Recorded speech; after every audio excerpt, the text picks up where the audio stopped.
You should be angry about the destruction of Twitter by Elon Musk. You should be enraged. Okay, so here we go. Hopefully this does well. Hopefully it records and stays up. So here's my talking point on this. And first of all, I want to say the creator I just ditched, she's right. You should be fuming, but I want to give more context to it because there hasn't been to this point. So early on, even before the advent of what we now call the internet and things like MySpace, there was a huge push to decentralize information. Of course, some of you know the more fun part of it, Napster, LimeWire, but there were other parts. Odyssey, which is a recent decentralized video platform, similar to YouTube and TikTok.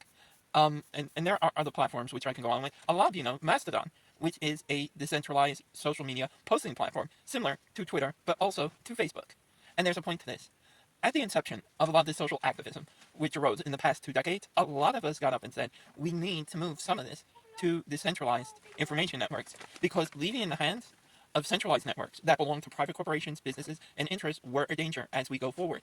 And lo and behold, this is what we're seeing. Now, my point isn't to post judgment against this creator, because, not everyone was online, not everyone got all the information from the beginning, but those of us that were there for a longer period of time saw this unfold. And for a lot of us who watched the events of one event, 9/11, unfold, and who were involved with the discussion surrounding it, know exactly what I'm talking about. There was a lot of historical information lost in a lot of those private chats and IRC rooms that will never be gotten back, and it is some significant stuff.